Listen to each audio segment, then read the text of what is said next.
సమస్యలను పక్కదారి పట్టించేందుకే కాంగ్రెస్ పార్టీ డ్రామాలాడుతోందని, ప్రజాస్వామ్యంపై కాంగ్రెస్ పార్టీకి విశ్వాసం లేదని, కోర్టులను గౌరవించాలని హితవు పలికారు MP Raghunandan Rao.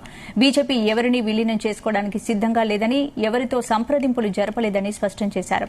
Siddipet collector office వద్ద మాట్లాడిన ఆయన ఎమ్మెల్సీ కవితకు సుప్రీంకోర్టు ఇచ్చిన బెయిల్ తీర్పుపై కాంగ్రెస్ పార్టీ రాజకీయం చేస్తోందని ఆరోపించారు.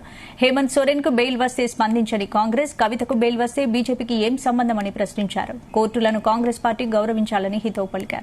విశ్వాసం లేదు, సెబీ మీద విశ్వాసం లేదు, కోర్టుల మీద విశ్వాసం లేదు.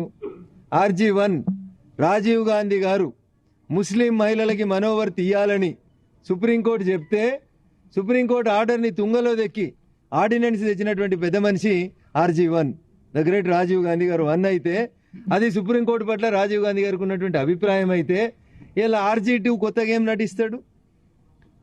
తెలంగాణలో సామెత చెప్తారు, ముందు నాగలు ఎట్లా పోతే వెనక నాగలు అట్లే పోతుంది.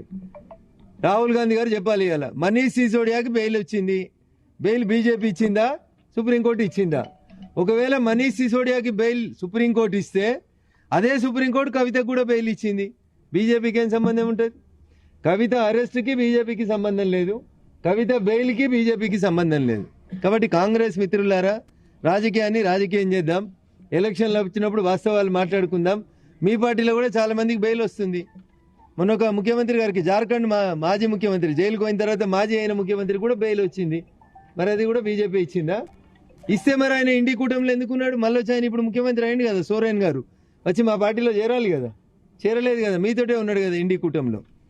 నేను జార్ఖండ్ ముక్తి మోర్చా అధ్యక్షుడు సోరెన్ గురించి చెప్తా ఉన్నా, ఆయనకు బెయిల్ వస్తే బీజేపీకి సంబంధం లేదు. ఢిల్లీ ఉప ముఖ్యమంత్రి మనీష్ సిసోడియాకి బెయిల్ వస్తే దానికి బీజేపీకి సంబంధం లేదు. కానీ కవితకు బెయిల్ వస్తే మాత్రం బీజేపీకి సంబంధం ఉంది.